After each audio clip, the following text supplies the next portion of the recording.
আসসালামু আলাইকুম ওয়া রাহমাতুল্লাহি ওয়া বারাকাতুহু। ইন্নাল হামদালিল্লাহি ওয়াহদা ওয়াসসালাতু ওয়াসসালামু আলা মুহাম্মাদিনিল মুস্তাফা ওয়া আলা আলিহি ওয়া আসহাবিহিল মুজতাবা, আম্মা বাদ। কাছে কিংবা দূরে বিশ্বজুড়ে যে যেখান থেকে আমাদের ফেসবুক পেজে সরাসরি প্রশ্নোত্তরমূলক অনুষ্ঠান ইসলাম জানা অজানার ৩০৮তম পর্বটি উপভোগ করছেন, আপনাদের সবাইকে জানাচ্ছি আন্তরিক প্রীতি ও শুভেচ্ছা। আশা করছি মহান রব্বে কারিমের অশেষ মেহেরবানিতে আপনারা সকলে ভালো আছেন, ভালো থাকবেন এই কামনায় শুরু করছি আমাদের আজকের লাইভ প্রোগ্রামটি। প্রিয় দর্শক, তথ্য প্রযুক্তির অবাধ প্রবাহ মানুষের পারস্পরিক যোগাযোগ এটিকে খুব ইজি করেছে। এখন পৃথিবীর এক প্রান্তের মানুষ অন্য প্রান্তের চেনা জানা আপনজন বা অপরিচিত কোনো মানুষের সঙ্গে ভাবের আদান প্রদান ও তথ্যের বিনিময় করতে পারে খুব ইজিলি। প্রযুক্তির এই উন্নয়ন মানুষের জীবনকে সহজ ও সাবলীল করেছে, গোটা মানব জাতিকে গতিশীল করেছে। কিন্তু একই সঙ্গে তথ্যের অবাধ প্রবাহ মানুষকে বিভ্রান্ত করছে। মানুষ স্বার্থ হাসিলের জন্য সমাজে ভুল ও মিথ্যা কিংবা আংশিক মিথ্যা সংবাদ তারা ছড়িয়ে দিচ্ছে। আমাদের সামাজিক যোগাযোগ মাধ্যম ফেসবুক, টুইটার, তারপর ইনস্টাগ্রাম, লাইকি সহ আমরা বিভিন্ন মাধ্যমগুলোতে দেখতে পাই যে শুধু গুজবের ছড়াছড়ি, তথ্য সন্ত্রাসের ছড়াছড়ি।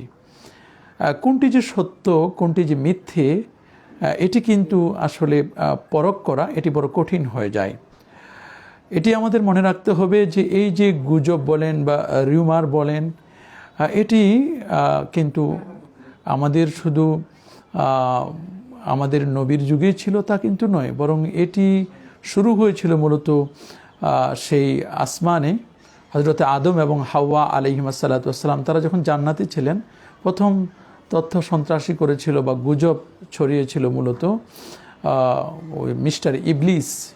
সেই মিস্টার ইবলিসেই কিন্তু হযরত আদম এবং হাওয়া আলাইহিস সালামকে তারা মিসিং করতে গিয়ে এভাবে বলেছিল যে গাছের ফল খেতে নিষেধ করা হয়েছে, সেই গাছের ফল যদি তোমরা দুজনে খাও তাহলে তোমরা চিরঞ্জীব হবে, কখনো জান্নাত থেকে বের হতে পারবে না। তাহলে শুধু দুনিয়াতেই গুজব ছড়ানো হয়েছিল তা কিন্তু নয়, বরং এটা উপর পর্যন্ত চলেছিল। এমন কোনো নবী ছিলেন না যেই নবী এবং রসুলগণ তারা গুজবের শিকার হননি। খোদ প্যারা নবী রসুল করিম সাল্লাল্লাহু আলাইহি সাল্লামের আদর্শ নিয়েও কিন্তু গুজব ছড়ানো হয়েছিল। নবী পাক সাল্লাল্লাহু আলাইহি ওয়াসাল্লামার যেমন আদর্শিকভাবে তিনি যেমন গুজবের শিকার হয়েছিলেন, তাকে ব্যক্তিগতভাবে ঘায়েল করার জন্য তাকে কিন্তু বিভিন্ন গুজবের শিকার হতে হয়েছে। তাকে বিভিন্নভাবে তার ব্যাপারে তথ্য সন্ত্রাসীরা অসত্য তথ্য কিন্তু চতুর্দিকে ছড়িয়ে পড়েছে। শুধু তাকে কেন, তার ফ্যামিলি মেম্বার্সদের একজন অন্যতম রাসূলুল্লাহর সহধর্মিণী উম্মত জননী আম্মাজান আয়েশা সিদ্দিকা রাদিয়াল্লাহু তাআলা আনহা, তাকে কেন্দ্র করে মূলত সাফওয়ান ইবনে মুআত্তালের মাধ্যমে তার সাথে সাফওয়ান ইবনে মুআত্তালের যে জেনা ব্যভিচারের এরকম একটি তথ্য কিন্তু এটা যেটাকে আমরা আয়েশা রাদিয়াল্লাহু তাআলা আনহার ব্যাপারে ছড়িয়ে দিয়েছিল তারা, এবং কাজটি করেছিল কিন্তু মুনাফিকরা, আব্দুল্লাহ ইবনে উবাই ইবনে সুলুল এবং তার পেতাত্তা যারা। সেই মুনাফিক কিন্তু এখনও আছে, এখনও কিন্তু অসত্য তথ্যগুলো ছড়িয়ে দিচ্ছে। দেশের মধ্যে এই হবে হঠাৎ করে নতুন তথ্য কিন্তু তারা আমাদের সমাজের মধ্যে কিন্তু এইভাবে ছেড়ে দিচ্ছে। নবী পাক সাল্লাল্লাহু আলাইহি ওয়াসাল্লামের ব্যাপারে যখন হজ্জের মৌসুম আসতো, বিভিন্ন মোড়ে রাস্তায় কাফির, মুশরিক, বেদিন, বেঈমান, বামপন্থী যারা, সেই সময়ও কিন্তু তারা এইভাবে কিন্তু মানুষদেরকে বিভিন্ন জায়গায় সেট করে দিয়েছিল যে তোমরা বলবে যে মক্কা একজন পাগল এসেছে, তোমরা কার কাছে যাবে না, বরং সে তো পাগল হয়েছে, এসে অসত্য কথা বলে, এরকম বাজে গুজব রোমার তারা ছড়িয়ে দিয়েছিল।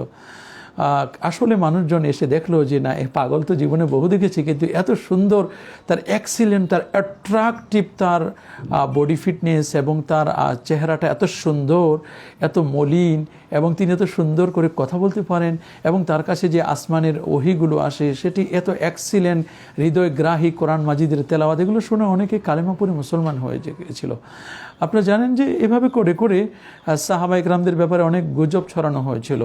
বর্তমান যুগেও কিন্তু গুজব কোনো অংশে কম ছড়ানো হচ্ছে না। 1750 সালেও আধুনিক বিশ্ব নিয়ে যদি আমরা কথা বলি, ফ্রান্সের সেই রাজা লুই সে সেও কিন্তু তার ব্যাপারে গুজব ছড়ানো হয়েছিল যে তার কুষ্ঠ রোগ হয়েছিল, পরবর্তীতে সে রাস্তার শিশুদেরকে ধরে নিয়ে গেছে, ভিক্ষুকদেরকে ধরে নিয়ে গেছে। প্রকৃত ব্যাপারটি কিন্তু তেমন ছিল না, বরং তিনি এদেরকে পুনর্বাসন করতে চেয়েছিলেন, তাদের একটু শান্তিতে সুখে থাকবার জন্য ব্যবস্থা করেছিলেন। কিন্তু একটা গুজব ছড়ানো হয়েছিল যে রাজা লুই মূলত সে এমনটি করেছিল যে রক্ত নেবার জন্য তাদেরকে বন্দি করে তাদেরকে হত্যা করা হতো। কত গুজব আছে, কিন্তু গুজব যে ইসলামের একটি গর্হিত কাজ, একটি গুজব যে একটি অন্যায় কাজ, এটি যে একটি আকবরুল কাবায়ের, যেটি পবিত্র কোরআন কারীম আল্লাহ পাক রব্বুল আলামিন বলে দিয়েছেন সূরাতুল হুজুরাতের 6 নম্বর আয়াতে, ইয়া আইয়ুহাল্লাযীনা আমানু ইন জাআকুম ফাসিকুম বিনাবাইন ফাতাবায়ানু, হে ইমানদার বান্দাগণ, তোমাদের কাছে যদি কোনো পাপাচারী কোনো সংবাদ নিয়ে আসে, বিনাবাইন কোনো মেসেজ নিয়ে আসে, কোনো নিউজ নিয়ে আসে, ফাতাবায়ানু, তাহলে you have to justice the news, অবশ্যই তুমি সেই নিউজটিকে, সেই মেসেজটিকে জাস্টিফাই করবে, তুমি এটি যাচাই বাছাই করবে, দেন তুমি এটাকে পাবলিশ করবে। সহি হাদিসের মধ্যে রাসূল আকরাম সাল্লাল্লাহু আলাইহি ওয়াসাল্লাম সুনানে আবি দাউদের 4992 নম্বর হাদিসে সে যা শুনে তাই সে বলে, শুনলেই সব বলা যাবে না। আমার সামনে ফেসবুকে বা টুইটারে বা যে কোনো কিছু আসলে, ইউটিউবে কোনো ভিডিও আসলেই শেয়ার করা যাবে না, এটাকে জাস্টিফাই করতে হবে যে আসলে সত্য কিনা। তো এরকম গুজবে কান দেওয়া যাবে না। পবিত্র কোরআন কারীমে সূরাতুল বানী ইসরাইলের 17তম এবং তোমার অন্তর, এগুলো সবগুলো আল্লাহ পাকের কাছে কিন্তু সবগুলো জিজ্ঞাসিত হবে। এই জন্য মানুষকে আমরা মিথ্যা তথ্য দিব না, কারণ মিথ্যা তথ্য দেওয়ার চেয়ে চুপ করে বসে থাকবো। কারণ সুনান তিরমিজি 2501 নম্বর হাদিসে রাসূল বলেছেন, সমাতা নাজা, যে চুপ থাকে সে কিন্তু মুক্তি পায়। এই জন্য আমরা চুপ থাকার চেষ্টা করব। বাংলাদেশের রিসেন্টলি ঘটে যাওয়া যতগুলো ঘটনা, তার মধ্যে আমাদের সবচেয়ে আলোচিত যেটি, সেটি হচ্ছে আয়নাঘর। আয়নাঘরকে কেন্দ্র করে বাংলাদেশে যেভাবে আসলে অবস্থা শুরু হয়েছে, যে আলেম ওলামাদেরকে অত্যাচার করবার জন্য, আলেম ওলামাদেরকে নির্বিচারে তাদেরকে হত্যা করবার জন্য মূলত এই আয়নাঘরের যে মূলত বন্দিশালা বা সেই কয়েদখানা বা গুমখানাও বললে ভুল হবে না, এই গুমখানায় ছোট্ট একটি জায়গা, কবরের মতো সেই জায়গাটিতে পচা খাবার দেওয়া হতো। এখানেই কিন্তু আলেম ওলামাদেরকে তাদের উপরে স্টিম রোলার চালানো হয়েছে। সত্যি এই যে জুলুম, এই অত্যাচার, এই অন্যায়, এই অপসংস্কৃতি, আবু গারিব কারাগারের চেয়েও মানুষকে কষ্ট দেওয়া হয়েছে। যদি এই কষ্টের কারণে এই মাজলুমের আর্তনাদ, তারা রোজা রাখতে খাবার দিচ্ছে না, এমন পচা খাবার দিত যে পচা খাবারের কারণে তারা সিদ্ধান্ত নিয়েছে যারা আয়না ঘরে ছিল যে আমরা রোজা রাখবো, কিন্তু তাদেরকে রোজা রাখতে দেয় নাই, কোরআন মাজিদ তেলাওয়াত করতে দেয় নাই। তাদের যে এই যে অব্যবস্থাপনা, এটি কোনো মানুষ তো দূরের কথা, কোনো পশুও এটা করতে পারে না, এটা সহ্য করতে পারে না। অথচ আলেম ওলামাদেরকে এরকম সেই আয়নাঘর নামক সেই জালেমদের সেই কারাগার, জালেমদের সেই কয়েদখানা, সেই গুমখানা, সেখানে তাদেরকে রেখে তাদেরকে হত্যা করা হতো। এটি যারা করেছেন আমরা অবশ্যই তাদের ফাঁসি দাবি করছি, অনতিবিলম্বে তাদেরকে ফাঁসি দেওয়া হোক। যদি এটি করা না হয় তাহলে এভাবে করে করে করে করে একদিন এর চেয়ে আরও বড় কঠিন সিদ্ধান্ত তারা কিন্তু নেবে। আলেম ওলামাদের যে এই যে তাদের উপর অত্যাচার, সে যেই ঘরানার আলেম হোক না কেন, সে তো তার সিনায় তো আল্লাহর কোরআন আছে, নবীর হাদিস মুবারক আছে। আলেম ওলামাদের প্রতি এই অত্যাচার, এই নিপীড়ন, এই নির্যাতন কেন করা হতো? এবং আমার অন্য যারা ছিলেন, যারা বিরোধী পক্ষ ছিল, তাদেরকে এইভাবে ঘায়েল করার জন্য নির্বিচারে, বিনা বিচারে তাদেরকে হত্যা করবার জন্য এই যে গুমখানা তৈরি করেছিল, আয়নাঘর নামের সেই জায়গাটি, আসলে এটা দেখলেই তো মানুষের শরীরের পশমগুলো খাড়া হয়ে যায়। তাহলে সেই বিষয়গুলো কিন্তু আমাদেরকে খেয়াল করতে হবে। এই জন্য আমাদের খুব ভালো করে খেয়াল করতে হবে। আমাদের সাউন্ড আপনারা শুনতে পাচ্ছেন কিনা, অনেকে বলছেন যে সাউন্ডের সমস্যা তো হওয়ার কথা না। আমাদের সাউন্ড সিস্টেমের জন্য আমরা অনেক চেষ্টা করেছি, আমাদের সাউন্ড যেন কোনো ধরনের কোনো প্রবলেম সিস্টেমের জন্য আমরা অনেক চেষ্টা করেছি, আমাদের সাউন্ড যেন না, সাউন্ড তো মোটামুটি তো ভালোই আছে আলহামদুলিল্লাহ। আমাদের সাউন্ড যেন নেটের প্রবলেম হতো বা এই জন্য আমরা ওয়াইফাই ব্যবহার না করে আমরা চেষ্টা করতেছি যে আমরা মোবাইল ডাটা দিয়ে সেটা লাইভটি আমরা চেষ্টা করছি। আপনারা হয়তোবা কোনো নেটওয়ার্ক প্রবলেমের কারণে হতে পারে, কিন্তু সাউন্ড সিস্টেম বাংলাদেশের যত হাই কোয়ালিটির সাউন্ড দরকার সেটাই আমরা ব্যবস্থা করেছি, যাতে করে সাউন্ডে কোনো ধরনের কোনো প্রবলেম না হয়, এটা আমরা চেষ্টা করেছি। তারপরেও যদি কোনো সমস্যা হয় তাহলে এটি হতে পারে এমন যে সেটা আপনার অন্য কোনো কারণে হতে পারে, নেটওয়ার্কের প্রবলেম হতে পারে। HM মামুন বলছেন সাউন্ড ক্লিয়ার আছে, শুকরান জাযাকাল্লাহ। আমরা আপনাদের প্রশ্নগুলো পড়তে চাই। আরেকজন বলছেন সাজানো পৃথিবী থেকে সাউন্ড ঠিক আছে। MD ফয়সাল ইসলাম সালেহ বলছেন বর্তমান যান বাঁচানোর কেটে ফেলেছে, এটা তাকে দেখায় কোনো লাভ বা কাটার পরে লস হবে কিনা। দেখুন, দরবেশ নামের দরবেশ ব্যক্তিটি আমাদের দেশের কিছু ভাই যাকে খুব ডিপেন্ডার মনে করত, আসলে তার এই দাড়িটি এটি মূলত স্যাম্বল ছিল, এটা ছিল একটা প্রতীকী, মূলত মানুষের কিছু ভালোবাসা পাওয়ার জন্য, দুনিয়াবি সম্মান পাওয়ার জন্য এমনটি করেছে। দাড়ি অবমাননা করেছে, সে দাড়িটি রেখেছিল ঠিকই, কোন নিয়তে রেখেছে এত তার মানুষের অন্তরের খবর তো আমরা জানি না, আল্লাহ ভালো জানে, ইন্নাল্লাহ আলিমুম বিজাতি সুদূর। কিন্তু যে মানুষটি খুব সহি সুন্নাহর স্লোগান দিয়েছিল, অথচ নিজের জীবন রক্ষা করার জন্য তাকে যখন জিজ্ঞেস করা হলো যে আপনি দাড়ি কাটলেন কেন, সে বলছে যে আমি জীবন রক্ষা করা হচ্ছে ফরজ। সেখানে ফতোয়া ছাড়ে নাই, বড় মুফতি জীবন রক্ষা করা ফরজ আর দাঁড়িয়ে রাখা হচ্ছে সুন্নত, সুতরাং সুন্নতের যে ফরজ প্রায়োরিটি হবে। এই দরবেশ বাংলাদেশের যে কি করেছে সেটা বাংলাদেশের মানুষ সাক্ষী। আসলে এই সমস্ত দরবেশদের কি পরিণতি হবে এটা আল্লাহ পাক রব্বুল আলামিন ভালোই জানেন। দুনিয়াতেই এই তাদের লাঞ্ছনা, এই তাদের গঞ্জনা, দুনিয়াতে এই শাস্তি, আখেরাতে যে কি শাস্তি সেটা আপনারা আমরা আখের আল্লাহ যদি আমাদেরকে সেই দেখা করে দেন তাহলে সেটা আমরা দেখবো। তবে দুনিয়া আমরা দেখতে পাচ্ছি ফিল হায়াতি দুনিয়া, দুনিয়া প্রমাণ সেই শাস্তি কিন্তু তারা ঠিকই পাচ্ছে। এই জন্য এই দুনিয়ার শাস্তি তারা পাচ্ছে। বলছেন আগে যে দাঁড়িয়ে রেখেছে নিয়ত কি ছিল এটা আল্লাহ ভালো জানেন। যদি ভালো নিয়তে দাঁড়িয়ে রাখেন তাহলে তিনি সওয়াব পাবেন। নিয়াত মুমিন খায়রুম মিন আমালি, আমলের চেয়ে উত্তম। তবে যে যে নিয়তে দাঁড়িয়ে রাখবে, ইন্নামাল আমালু বিন্নিয়াত, প্রত্যেকের নিয়তের উপর ডিপেন্ড করবে। অনেক যে মানুষ দাঁড়িয়াল বলবে, মানুষ তাকে সম্মান করবে, সম্মান পাওয়ার জন্য এই নিয়তে দাঁড়িয়ে রাখলে হবে না। দাঁড়িয়ে রাখতে হবে যে আল্লাহ নবী দাঁড়িয়ে রেখেছেন, জীবন যাবে, কত অত্যাচার আসবে, উৎপীড়ন হবে, সবসময় এটার পর নবীর সুন্নত দুনিয়া ছেড়ে দিতে পারে, নবীর সুন্নতকে আমি ছেড়ে দেব না, এরকম যদি থাকে তবে আপনি বুঝতে পারবেন যে এটাই আপনার ঈমান, খুশি করবার এই ঈমানটা ছিল। আমাদের কাছে অনেকে প্রশ্ন করে, হাফিজ আবু মুসা বলছেন হুজুর ক্রিম বহন করার হুকুম, ক্রিমে সেখানে কোনো মানে এমন কোনো না থাকে, প্রোডাক্ট না থাকে বা এমন কোনো কেমিক্যাল না থাকে যেটি আপনার স্বাস্থ্যের জন্য ক্ষতিকর, এমন যদি না থাকে তাহলে ক্রিম ব্যবহার করা যাবে। ক্রিম বলেন, লোশন বলেন, তবে খুব দেখে শুনি প্রোডাক্ট কোম্পানির সেফটি অ্যান্ড সিকিউরিটি আছে কিনা সেটা দেখতে হবে। তবে ক্রিম ব্যবহার করা যাবে, এতে কোনো বাধা নেই।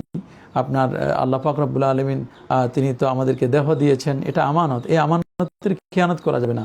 ওয়ালি জাসাদিকা আলাইকা, আপনার দেহের তো অধিকার আছে, এই দেহটাকে অবসাদ দিতে হবে, একটু যদি ক্লান্ত হয়ে তাহলে এই দেহটাকে ঘুমের ব্যবস্থাপনা করতে হবে, শরীরের কোথাও যদি অসুস্থ হয় সেটা চিকিৎসা করতে হবে।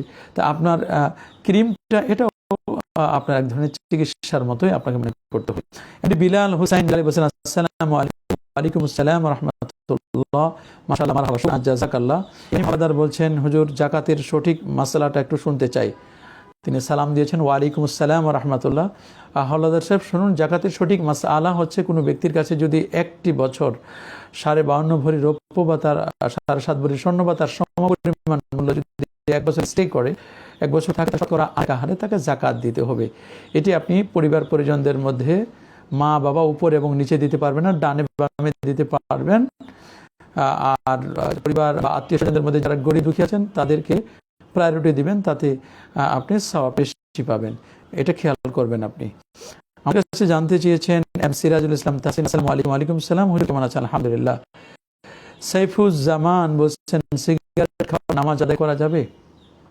সিগারেট খাওয়ার পরে নামাজ আদায় করা যাবে, তবে আপনার মুখে যে দুর্গন্ধ, এই দুর্গন্ধের কারণে ফেরেশতারা কষ্ট পাবে। কারণ রাসূল নিষেধ করে দিয়েছেন যে তোমাদের মধ্য থেকে যে ব্যক্তি কাঁচা রসুন, কাঁচা পেঁয়াজকে মুক্তি না করে যদি মসজিদে যেতে চায় তারা যেন মসজিদের কাছেও না আসে, ফাল্লা ইয়াকরাবান্না মাসজিদানা, তারা যেন মসজিদের কাছে আসে। ইন্নাল মালাইকাতা কামা ইয়াতাআজ্জাউ বানু আদম, সন্তানেরা যেভাবে কষ্ট পায় গন্ধে, ফেরেশতারা এরকম কষ্ট পায়। তাহলে যদি এমন হয় যে আপনার কাঁচা রসুন কাঁচা পেঁয়াজ খাওয়ার কারণে যদি ফেরেশতারা কষ্ট পায়, তাহলে কাঁচা রসুন কাঁচা পেঁয়াজের থেকেও কিন্তু দুর্গন্ধ হচ্ছে স্মোকিং যারা করে। এই স্মোকিং এর কারণে অনেক সময় এমনটি হয়ে যায়, স্মোকিং এর কারণে কিন্তু ফেরেশতারা কষ্ট পাবে। এই মসজিদের কাছেও যেতে বলে নাই, সে নামাজ পড়া। এই জন্য যদি আপনি স্মোকিং করেন, স্মোকিং করা এটা মাকরুহে তাহরিমে আকরাল হারাম, এটি হারাম, এই জন্য এটা স্বাস্থ্যের জন্য ক্ষতি করে। এই স্মোকিং এটা সম্পূর্ণরূপে নিষিদ্ধ, এটি কখন করবেন না। তারপরে যদি কেউ করে থাকেন তাহলে এটি আপনি ক্লিন করে নেবেন, দেন আপনি নামাজ করবেন। RBM আহসানুল ইসলাম খান বলছেন, সন্তান বিয়ের উপযুক্ত হলে যদি পরিবার বিয়ে না দেয় তাহলে করণীয় কি? সন্তান উপযুক্ত হলে বারবার বুঝাবেন, তিনি মা বাবাকে বুঝাবেন, বিয়ে করবেন, তাদের অনুমতি নিয়ে বিয়ে করাটাই সবচেয়ে ভালো হবে। আচ্ছা, আমাদের কাছে ইসলামী শরীয়তে পাঠা কি জবাই করে খাওয়া যাবে? যাবে, কিন্তু ইসলামী শরীয়তে এমন কোনো বাধা নেই। মামুন বলছেন, হুজুর প্রফেসর আব্দুর রশিদ স্যারের পদত্যাগ কিছু শুনতে। আসলে ডক্টর প্রফেসর আল্লামা আব্দুর রশিদ, যিনি প্রফেসর ঢাকা বিশ্ববিদ্যালয় এবং এক্স বলতে পারি আমরা, এক্স ভাইস চ্যান্সেলর ইসলামী বিশ্ববিদ্যালয়, তিনি পদত্যাগ করেছেন আজকে এই নিউজ মর্মাহত হয়েছি।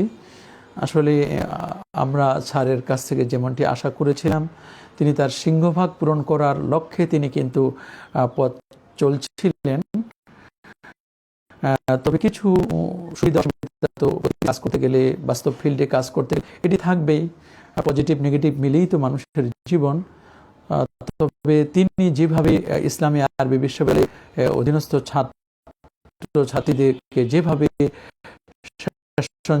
সহ নতুন সিলেবাস এবং বিশ্ববিদ্যালয়ে ফিল পিএইচডি ডিগ্রি করা সহ তিনি যে যুগান্তকারী পদক্ষেপগুলো গ্রহণ করেছেন, এটি আসলে কখনো তাকে ভুলবে না। ইসলামী আরবি বিশ্ববিদ্যালয়ের ইতিহাস যদি লেখা হয়, আমাদের এই প্রফেসরের নামে কিন্তু মাইনাস করার কোনো সুযোগ নেই।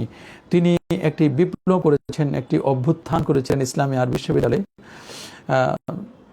ছাড়ের এই যে পদত্যাগ করা, এটি আমি আমার দৃষ্টিকোণ থেকে কি ভিতরে অবস্থায় না, আমরা অনেক আশা থেকে, কিন্তু হয়তো বা কোনো অজ্ঞাত কারণে হয়তো স্যার এটি তিনি মুরব্বী হিসেবে বা তার যারা আরো পরামর্শদাতা আছেন তাদের সাথে পরামর্শ করে তিনি সঠিক সিদ্ধান্তটি নিয়েছেন।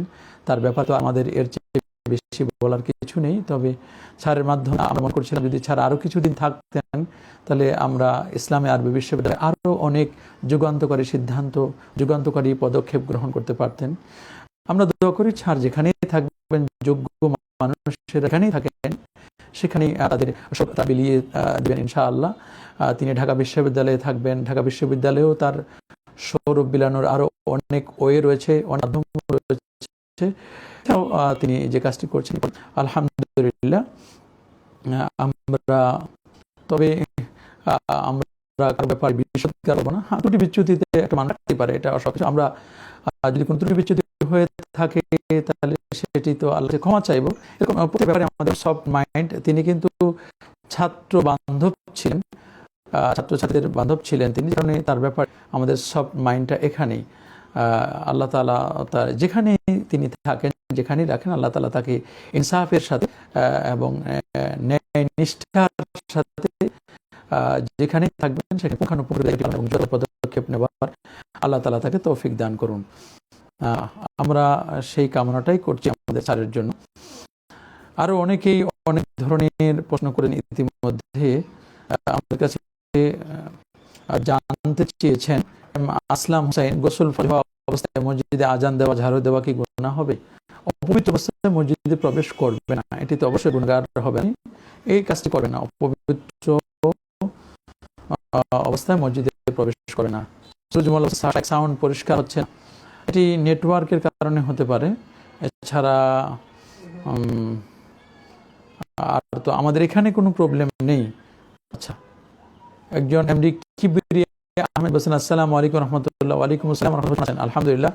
আমার জানার বিষয় হচ্ছে, কোনো একজন ইমাম সাহেবের যে কোনো কারণে এক ওয়াক্ত নামাজ কাজা হয়ে গেছে, কি নামাজ পরবর্তীতে কাজাও পড়েননি, এমন অবস্থা তার পিছনে পরবর্তী নামাজের ইক্তেদা করা বিধি? যদি তার জানা থাকে তাহলে নামাজের নামাজটি কাজা আছে, তাহলে সেই নামাজটি অবশ্যই সেই নামাজটি তিনি যথাযথভাবে আদায় না করার কারণে তারপরে নামাজটিও কিন্তু হয়ে যাবে। এই জন্য আমাদেরকে খেয়াল করতে হবে যে যদি নামাজ আমার কাজা থেকে থাকে, নামাজ কাজা থাকলে সেই নামাজটি অবশ্যই আমাকে আদায় করতে হবে। আমাদের কাছে আরো অনেক প্রশ্ন করছেন, আমরা দেখি আপনাদের সাউন্ডটা ক্লিয়ার করতে পারি কিনা, আমরা চেষ্টা করছি। আসলে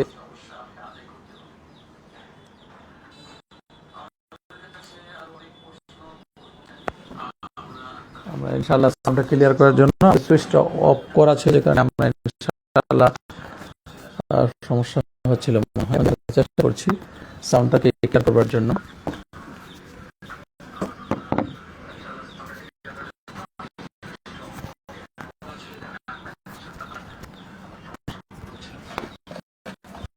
আমাদের কাছে আরো অনেকেই বলেছেন, এই যে মামুন বলছেন সাউন্ড ক্লিয়ার আছে এখন, শুকরান জাযাকাল্লাহ। কথা বাজে, আচ্ছা কথা বাজতেছে, এটা নেটওয়ার্কের কারণে হতে পারে, নেটওয়ার্ক প্রবলেম হতে পারে। আমাদের কাছে অনেকেই অনেক বিষয় জানতে চেয়েছেন, দেখি আমাদের সাথে আরো অনেকেই আছেন। একজন বলছেন, আসসালামু আলাইকুম হুজুর। ওয়ালাইকুম আসসালাম। জরিমানার টাকা মাদ্রাসার কাজে লাগানো জায়েজ আছে কি? না, জরিমানার টাকা এটি মাদ্রাসার কাজে লাগানো জায়েজ নেই। তবে মাদ্রাসার বা যে কাজটি সবাই ভোগ করতে পারেন এমন কাজে লাগালে মোটামুটি তেমন কোনো সমস্যা হবে না। এম মোহাম্মদ এ কে আজাদ বলছেন, 2697 হাদিস সম্পর্কে জানতে চাচ্ছি। হাদিস নাম্বার মুখস্থ নাই আমার, কোন জায়গার আপনি নাম্বার? বুখারী শরীফের নাম্বারের তো কোনো শেষ নেই। বাংলা নাম্বার দিয়েছেন নাকি আপনি কোন কোম্পানি নাম্বার দিয়েছেন জানতে হবে, হাদিস জানতে হবে, তাহলে আপনি এ সম্পর্কে জানতে পারবেন। একটা উরু চিঠি দিলেই তো আর হবে না, সেই কথার সেটা বুঝতে হবে আপনাকে। আচ্ছা, আনোয়ারুল ইসলাম খান বলছেন, আলহামদুলিল্লাহ ওয়া শুকরুলিল্লাহ। আপনারা সাউন্ড ক্লিয়ার হচ্ছে কিনা আমাদেরকে একটু জানান, দেখি আমাদের সাউন্ডটা ক্লিয়ার হচ্ছে কিনা। আপনারা কয়েকজন বললেই আমরা ইনশাআল্লাহ আমাদের বাকি আলোচনাগুলো আমরা আপনাদের প্রশ্নের উত্তর দেব।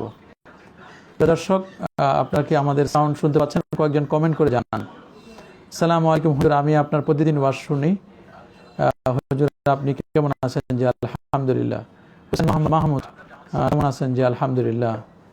একজন বলছেন সাউন্ড ক্লিয়ার আছে এখন। সাউন্ড তো ক্লিয়ার থাকার কথা, সাউন্ডে তো প্রবলেম হওয়ার কথা না। যদি প্রবলেম হয় তাহলে নেটওয়ার্কের প্রবলেম হতে পারে। আলহামদুলিল্লাহ। একজন জিজ্ঞেস করেছেন, হুজুর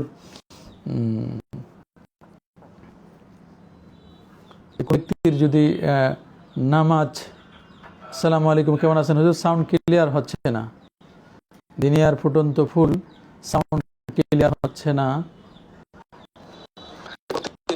যদি নামাজ, সাউন্ড ক্লিয়ার হচ্ছে না, এটা আসলে নেটওয়ার্ক প্রবলেম, এটা হচ্ছে না।